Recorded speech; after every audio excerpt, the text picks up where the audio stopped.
Hello, good evening everyone. प्यारे साथियों, नमस्कार। स्वागत है आप सभी का आपके प्यारा सा स्टडी प्लेटफॉर्म पे। मैं उम्मीद करता हूं आप सभी कोई मस्त होंगे।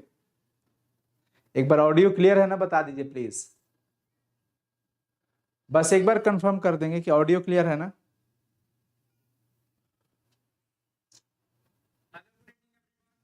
नमस्कार, स्वागत है आप सभी का। ऑडियो क्लियर है, बिल्कुल क्लियर है ऑडियो, बहुत बढ़िया। तो चलो स्टार्ट करते हैं। और लगातार आप लोगों के लिए वीवीआई क्वेश्चंस का यहाँ सिलसिला जारी है। ऑब्जेक्टिव चाहे सब्जेक्टिव, लगातार शॉर्ट क्वेश्चन, लॉन्ग क्वेश्चन। अब बारी है लॉन्ग क्वेश्चन आंसर की। इसके जस्ट बाद ये एक जो अभी फिर चलेगा ऑब्जेक्टिव में। आपको बताया था ना कि ये अभी पहला राउंड था, वो सेकंड राउंड में और भी जबरदस्त क्वेश्चंस आपके सामने लेकर के आऊंगा। तो चलिए एक बार सेशन को सभी प्यारे साथियों शेयर कर देना और मजे के साथ बेल आइकन को क्लिक करके ऑल नोटिफिकेशन ऑन कर लेना, ताकि यहां से शानदार सेशन आपके एग्जामिनेशन तक लगातार मिलते रहेंगे। ओके। और अनुसार हिंदी यूट्यूब चैनल को भी आप सब्सक्राइब कर लीजिएगा अगर नहीं किए हैं तो। ऑल द वेरी बेस्ट बच्चों। चलो स्टार्ट करते हैं। हिंदी मीडियम और इंग्लिश मीडियम दोनों मीडियम के छात्रों के लिए ये सिलसिला, ये सेशन जारी रहेगा लगातार। आप देख पा रहे हैं इंग्लिश मीडियम के बच्चे नीचे देखेंगे और हिंदी मीडियम के बच्चे ऊपर देखेंगे। कुल मिला के हमारी ओर और क्वेश्चन की तरफ देखना है और चैट सेक्शन में आंसर का रिप्लाई करना है। आने वाले बोर्ड एग्जाम के लिए बहुत इंपॉर्टेंट है ये क्वेश्चन। कह रहा है what is the coordination number of sodium in sodium oxide, यानी कि सोडियम ऑक्साइड के अंदर सोडियम का कोऑर्डिनेशन नंबर क्या होगा। मैं आपको बता दूं कि सोडियम जो होता है 4 ऑक्सीजन से जुड़ा घिरा होता है और एक ऑक्सीजन जो होता है वो 8 सोडियम से घिरा होता है। तो यहां पर सोडियम की बात किया है तो सोडियम के लिए क्या हो जाएगा बच्चों, 4 हो जाएगा। तो ऑप्शन बी सही हो जाएगा अपना, ऑप्शन बी सही हो जाएगा। अगला सवाल है निम्नलिखित में से कौन अक्रिस्टलीय अमॉर्फस ठोस है। Which one of the following is non crystalline amorphous solid. Amorphous solid का मतलब हो जाता है अक्रिस्टल, और वो अक्रिस्टल कौन हो सकता है इसमें से, कांच हो सकता है। क्या हो सकता है बच्चों, कांच हो सकता है, क्योंकि हीरा, ग्रेफाइट और जो बेसिक लवणस कॉमन सॉल्ट होते हैं, कॉमन साल्ट जो NaCl होता है वो तो क्रिस्टल होता है, पर कांच क्या होता है, अक्रिस्टल। तो सही जवाब सी हो जाएगा। निम्नलिखित में कौन ऑक्साइड धातु की तरह विद्युतीय गुण दर्शाता है। तो धातु की तरह विद्युतीय गुण दिखाने वाला, मेटल की तरह यहाँ पर जो इलेक्ट्रिकल प्रॉपर्टीज दिखाने वाला है वो CrO2 क्रोमियम का ऑक्साइड। तो ऑप्शन डी हो जाएगा। निम्नलिखित में कौन बेरवादार ठोस है। एमॉर्फस सॉलिड कौन है, ये पूछ रहा है सवाल में। तो बताएंगे एमॉर्फस सॉलिड कौन है प्यारे बच्चों। एमॉर्फस इसमें से क्या हो जाएगा, फटाफट से बता दीजिए। Quartz glass, option B. Okay, quartz glass. आगे चलते हैं। क्वेश्चन नंबर 5, निम्नलिखित में से कौन अक्रिस्टलीय ठोस है। कौन है जो एमॉर्फस सॉलिड है। तो भैया ग्रेफाइट, हीरा, ये दोनों तो क्रिस्टल होते हैं, पर कांच क्या होता है, अक्रिस्टल। तो ऑप्शन बी हो जाएगा ग्लास। इसके बाद है HCP एकक कोष्टिका में परमाणुओं की संख्या क्या होती है। तो इन HCP यूनिट से नंबर ऑफ एटम्स, अलग कोऑर्डिनेशन नंबर 12 होता है, पर नंबर ऑफ एटम 6 होते हैं। ओके, यस, लगातार बने रहेंगे साथियों। कौन लौह चुंबकत्व को दिखाएगा, CrO2 लौह चुंबकत्व दिखाता है, फेरोमैग्नेटिज्म में दिखाता है। CrO2 में यहाँ पे लगा देता हूं ताकि आप लोगों को PDF जब भी मैं एप्लीकेशन पे या टेलीग्राम पे शेयर करूं तो ये आपको दिखे आंसर। निम्नलिखित में से कौन क्रिस्टलीय ठोस है। इसमें जो क्रिस्टल ठोस कौन है भाई, हीरा है। हीरा, डायमंड हो जाएगा। BCC इकाई सेल में खाली जगह, अगर हम BCC की बात करते हैं तो BCC में जो पैकिंग एफिशिएंसी होता है, पैकिंग की प्रगुणता होती है, वो कितनी होती है बच्चों, 68%। तो जो खाली जगह बचा, वॉइड जो होता है, वो 100 में से क्या करते हैं, इसको माइनस कर देते हैं, तो वो कितना हो जाता है, 32%। तो ये 32% हो जाएगा। ऑप्शन ए सही हो जाएगा अपना 9 नंबर का। 10 नंबर सवाल है कि एक धातु का रवाकरण हेक्सागोनल क्लोज पैकिंग में होता है, धातु का कोऑर्डिनेशन नंबर क्या होगा। HCP का कोऑर्डिनेशन नंबर आपसे पूछ दिया गया इस बार। HCP का कोऑर्डिनेशन नंबर, तो HCP में कोऑर्डिनेशन नंबर कितना होता है, 12। कोऑर्डिनेशन नंबर का मतलब होता है साथियों बीच का एक गोला, पैकिंग में कोई भी एक गोला अन्य कितने गोले के संपर्क में है, सटा हुआ है, नजदीक है, निकट है, उसको कहते हैं कोऑर्डिनेशन नंबर। कौन से जोड़े में क्रमशः चतुष्फलकीय और अष्टफलकीय वॉइड, वॉइड मतलब रिक्ति, वॉइड मतलब रिक्ति। तो भाई HCP और CCP में आपको टेट्राहेड्रल और ऑक्टाहेड्रल वॉइड्स मिलने वाला होता है। चतुष्फलकीय अगर रिक्ति की बात करते हैं यानी कि टेट्राहेड्रल वॉइड्स की बात करते हैं तो चतुष्फलकीय रिक्ति 4 गोले के संपर्क से बनती है, जबकि अष्टफलकीय 6 गोलों के संपर्क से बनती है।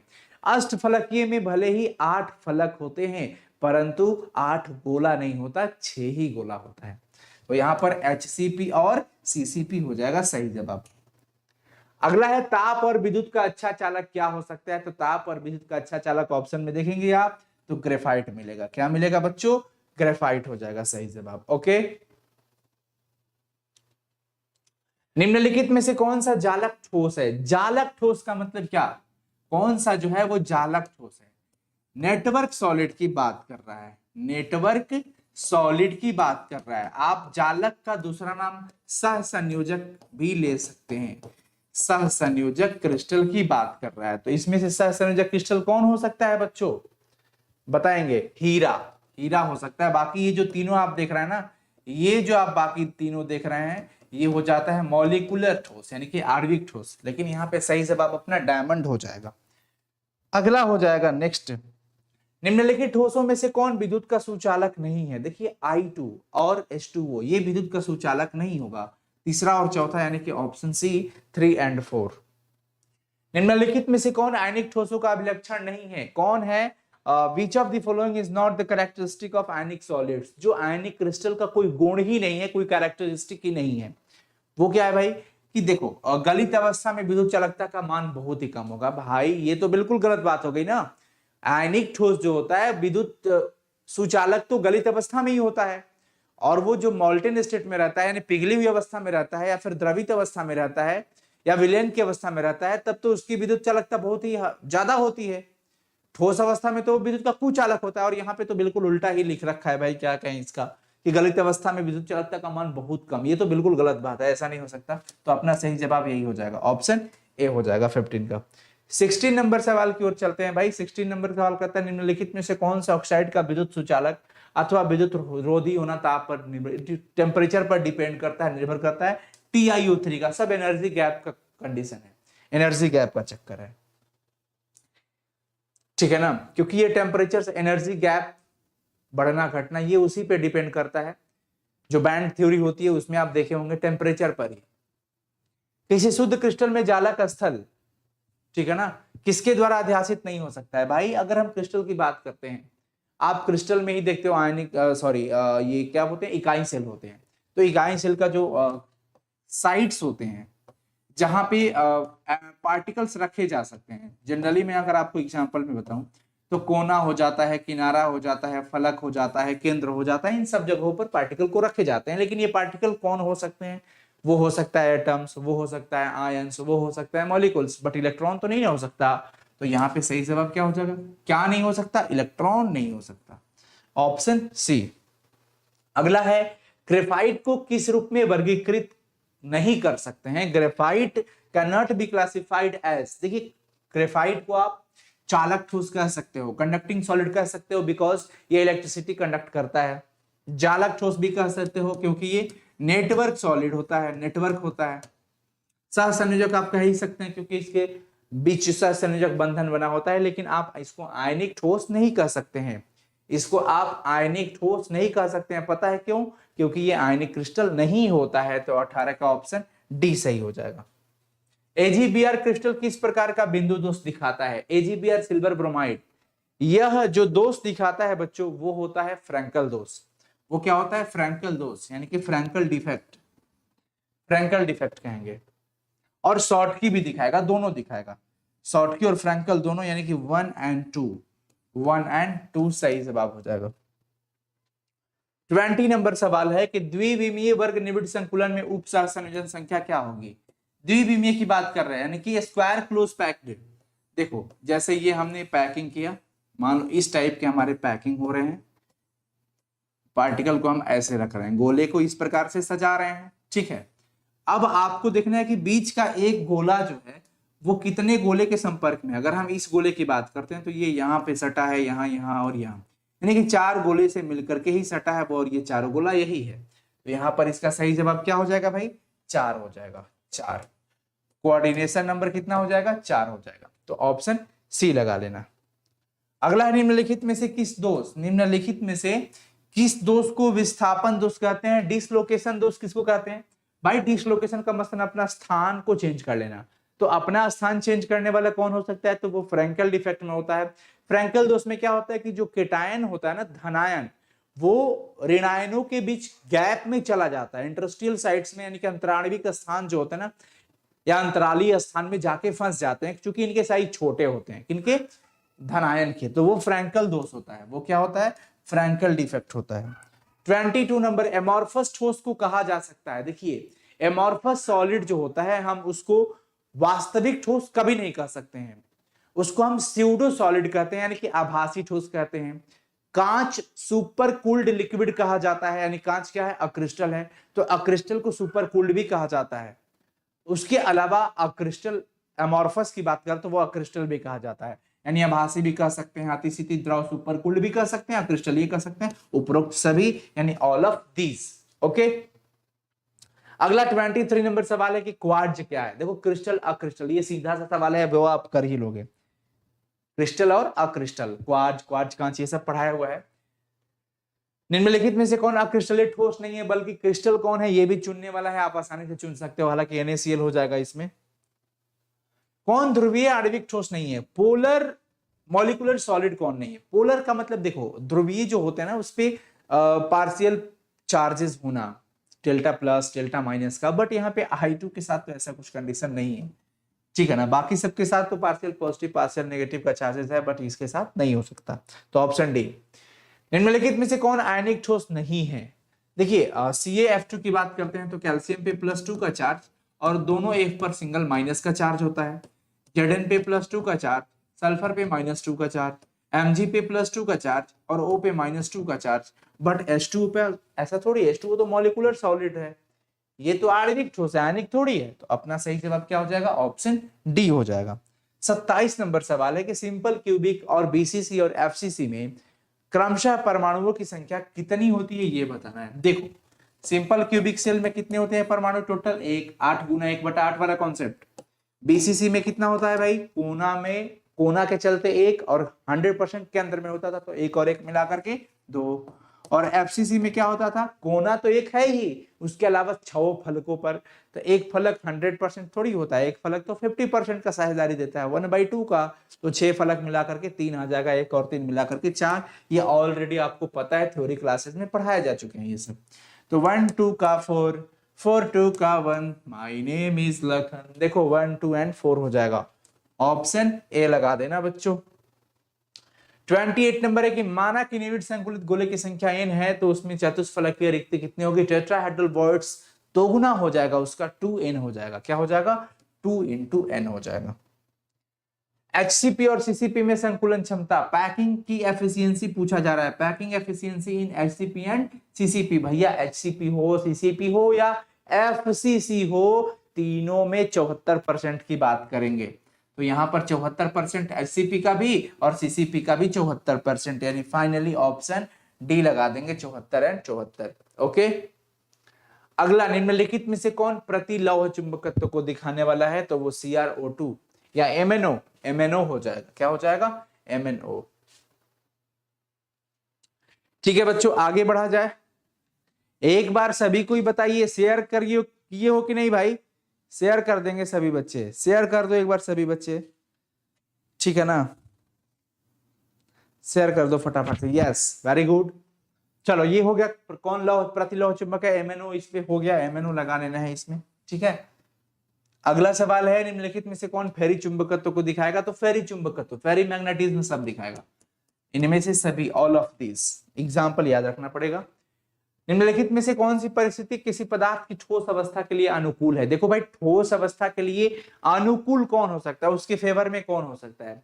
अब देखिए, अब जो अमीर है वो अमीर रहना चाहेगा, वो चाहेगा कि मेरे पास पैसे आते रहे। अब जो ठोस है, ठोस की एग्जिस्टेंस को बनाए रखना चाहते हैं, तो ठोस के लिए लो टेम्परेचर चाहिए, क्योंकि अगर आप हाई टेम्परेचर दोगे, ज्यादा टेम्परेचर देते ही कहीं वो पिघल के बह न जाए, तो वो नहीं चाहता है अपनी अवस्था को तोड़ना, अपनी अवस्था को बदलना नहीं चाहता है। जो जिस अवस्था में रहता है उस अवस्था में रहना पसंद करता है ना? यस। तो ये न्यूटन के गति का दूसरा नियम लग रहा है, विराम अवस्था में रहे तो विराम में, है ना, दूसरा नहीं, फर्स्ट लॉ है ना, फर्स्ट लॉ लग रहा है। जिस अवस्था में है, इनर्शिया की बात, लेकिन यहाँ पे वो कॉन्सेप्ट समझने के लिए आप लगा सकते हो, ठोस में है तो वो ठोस में ही रहना पसंद करेगा, लो टेम्परेचर में ही रहना पसंद करेगा, हाई टेम्परेचर से उसको कोई मतलब ये नफरत होता है। क्यों? क्योंकि वो नहीं चाहता है अपनी अवस्था को बदलना। ओके, 33 नंबर है, निम्नलिखित में से कौन ठोस अवस्था में सहसंयोजक क्रिस्टल के रूप में रहता है? देखिए, ठोस अवस्था में सहसंयोजक में कौन रहता है? सिलिकॉन रहता है। कौन रहता है? सिलिकॉन रहता है। निविड़ संकुलित गोले की संख्या अगर n है तो जनित अष्टफलकीय रिक्तियों की संख्या, अष्टफलकीय रिक्ति जो होता है गोले की संख्या के बराबर ही होता है। तो गोले की संख्या अगर n है तो अष्टफलकीय भी n ही होगा, और चतुष्फलकीय इसका 2 गुना हो जाता है, तो ये n ही हो जाएगा, इसमें n ही हो जाएगा। 35, किसी ठोस जालक में धनायन जो होता है वो जालक स्थल को छोड़कर अंदर जाके अंतराकाशीय स्थानों में फंस जाता है, तब इस प्रकार के दोष को फ्रैंकल दोष कहते हैं। क्या कहते हैं? फ्रैंकल दोष कहते हैं, याद रखने का, फ्रैंकल डिफेक्ट कहते हैं। एवोगाड्रो संख्या का मान कितना होता है? एवोगाड्रो संख्या का वैल्यू 6.022 गुना 10 की पावर 23 हो जाता है। ये बिल्कुल कमाल का सवाल है। ठीक है बच्चों, अगला है कि सहसंयोजक ठोस में जालक बिंदु को अध्यासित करने वाले कण कौन होते हैं? देखिए, एक तो बात पता है कि क्रिस्टल के अंदर जो ऑक्युपाइड होगा, साइड्स जो जगह ऑक्युपाइड करते हैं, वो पार्टिकल्स क्या क्या हो सकते हैं? तो वो एटम्स हो सकता है, मॉलिक्यूल्स हो सकता है, आयंस हो सकता है। लेकिन अब सवाल आ गई कि जब हम सहसंयोजक ठोस की बात करते हैं, नेटवर्क सॉलिड की बात करते हैं, कोवैलेंट की बात करते हैं, तब वो जब सहसंयोजक की बात करते हैं तब जो क्रिस्टल साइट्स होगा वो कौन ऑक्युपाई करेगा? तो जनरली आयनिक के लिए आयन रहता है, आणविक क्रिस्टल के लिए जो अणु हो जाते हैं, और सहसंयोजक के लिए एटम हो जाता है, परमाणु, एटम। क्या हो जाएगा? एटम। 38 नंबर, फ्रैंकल दोष किसमें होता है? AgBr, सिल्वर ब्रोमाइड में, सिल्वर ब्रोमाइड में, ऑप्शन के अकॉर्डिंग। ठीक है, किसमें धनायन अंतराकाशीय स्थल में उपस्थित होता है? किसमें धनायन अंतराकाशी, धनायन का आकार ऋणायन के आकार से छोटा होता है, और वो अपना जगह छोड़ करके अंतरालीय स्थानों में जो ऋणायनों के बीच गैप्स होते हैं, जगह होते हैं, उसमें जाके फंस जाता है, तो वो तो फ्रैंकल दोष होता है ना, फ्रैंकल डिफेक्ट होता है वो।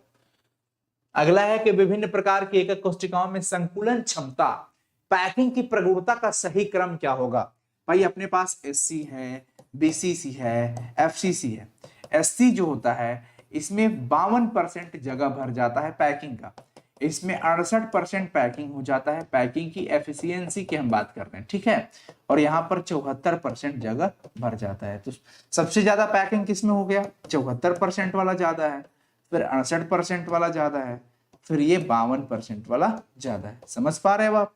तो 74% वाला कौन है भाई? वो तो FCC है, ये तो BCC है, और ये फिर SC है। यानी कि ऑप्शन बी जो आप देख पा रहे हैं ना, ये वही वाला है। ऑप्शन बी जो आप देख पा रहे हैं ये वही वाला है। ठीक है बच्चों, फिर 41 की बात करते हैं, अपमिश्रण। जब डोपिंग की बात करते हैं, which kinds of defects are introduced by doping, वो इलेक्ट्रॉनिक डिफेक्ट वाला होता है। कौन सा होता है? इलेक्ट्रॉनिक दोष। पी प्रकार के अर्धचालक, मतलब जनरली ये पी टाइप सेमीकंडक्टर की बात हो रही है, पी टाइप सेमीकंडक्टर की बात हो रही है। अच्छा, एन टाइप और पी टाइप सेमीकंडक्टर की जब बात है ना, आपको पता होगा एन टाइप में और पी टाइप में। एन टाइप मतलब निगेटिव टाइप, पी टाइप मतलब पॉजिटिव टाइप।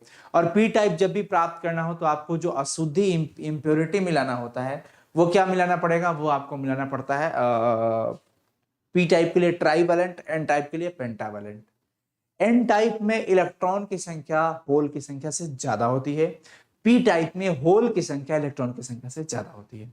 तो ये सवाल सॉल्व कर लीजिएगा। आगे चलते हैं फिर आगे। अच्छा, ये अगला सवाल ही है कि ग्रेफाइट की उपस्थिति के कारण विद्युत का सुचालक होता है। ग्रेफाइट में क्या होता है? Dot dot dot.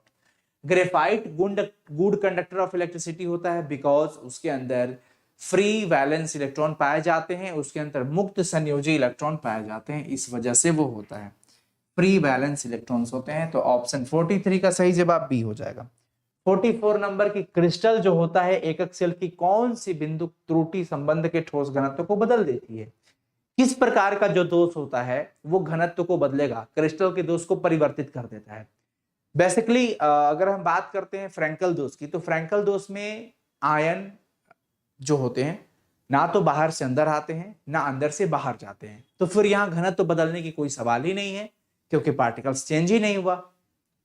लेकिन जब हम शॉर्टकी दोष की बात करते हैं या स्कॉटकी भी कहते हैं इसको, उसमें ये होता है कि अंदर से क्रिस्टल जालक के अंदर से समान संख्या में केटायन और एनायन यानी कि धनायन और ऋणायन दोनों गायब हो जाते हैं। तो पहले की तुलना में पार्टिकल कम पड़ गया तो घनत्व भी कम पड़ जाएगा।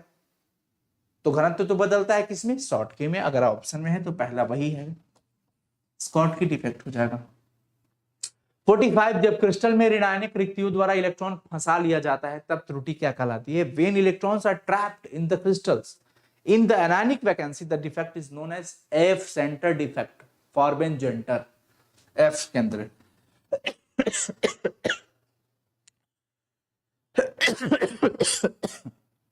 अगला सवाल है बच्चों, यदि हम जर्मेनियम के क्रिस्टल जालक में पंच संयोजी, अगर हम जर्मेनियम में पेंटावैलेंट पंच संयोजी अशुद्धि मिलाते हैं तो कौन सा अर्धचालक प्राप्त होगा? मैं आपको बताया अभी थोड़ी देर पहले कि अपने पास एन टाइप भी होगा, पी टाइप भी होगा, पर कब? जब हम अगर इंप्यूरिटी के रूप में मिलाते हैं पेंटावैलेंट होगा तब हमारे पास एन टाइप होगा। अगर आप ट्राईवैलेंट मिलाते हो, ट्राईवैलेंट मिलाओगे तब वो हमारा पी टाइप होगा। ओके, तो यहां पर पंच संयोजी की बात हो रही है तो पंच संयोजी में एन प्रकार होगा, एन टाइप हो जाएगा। क्या हो जाएगा? N type. ओके, तो 46 का बी हो जाएगा बच्चों, ध्यान रखना। 47 नंबर सवाल, सिलिकॉन से एन प्रकार का अर्धचालक प्राप्त करना है। भाई एन टाइप आपको प्राप्त करना है तो अशुद्धि की संयोजकता क्या होनी चाहिए? तो जब आपने अभी तुरंत पढ़ा कि जब एन टाइप बनाना हो तो एन टाइप के लिए अशुद्धि पेंटावैलेंट यानी कि 5 होना चाहिए, तो यहां पर भी अपना सही जवाब 5 हो जाएगा। Okay, yes.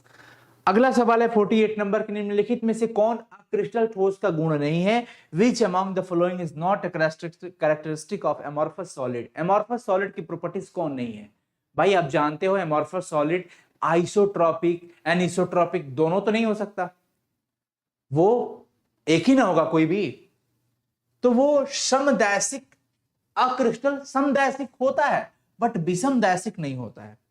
वो आइसोट्रोपिक होता है बट एनिसोट्रोपिक नहीं होता है। एनिसोट्रोपिक कौन होता है? एनिसोट्रोपिक प्रॉपर्टीज रखता है क्रिस्टलाइन सॉलिड्स यानी कि क्रिस्टल रखता है।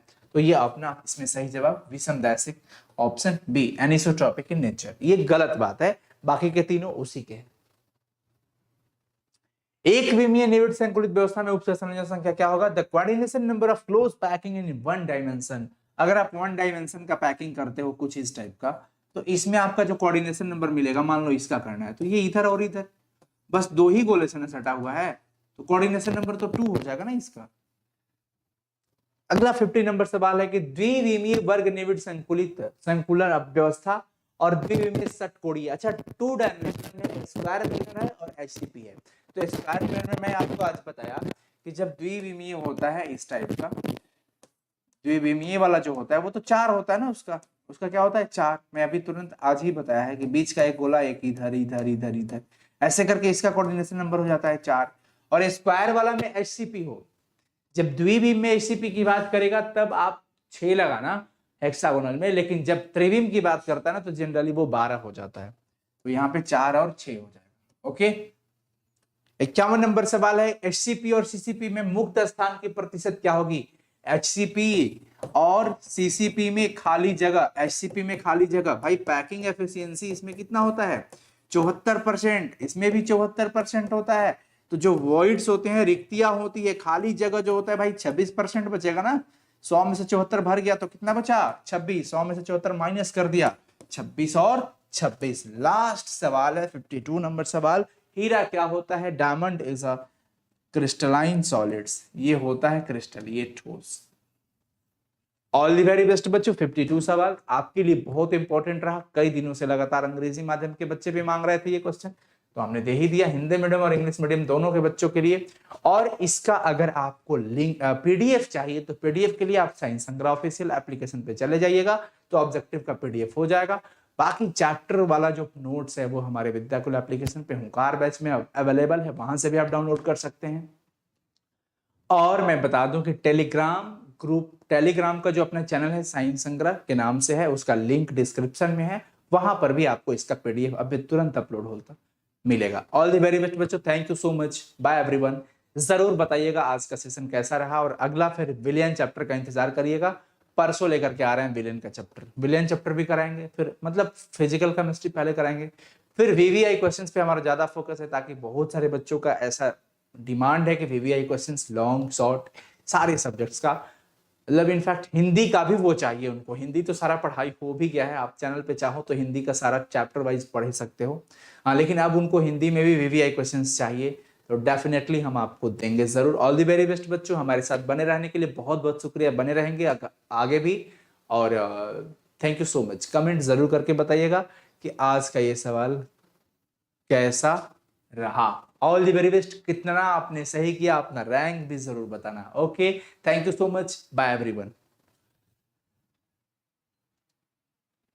हाँ, विक्की विक्की विक्की का सवाल है कि समन्वय संख्या और उपसह संयोजन संख्या एक ही होता है क्या सर? हाँ जी, उपसह संयोजन संख्या कहिए या समन्वय संख्या कहिए, बात बराबर है Vicky. Thank you so much.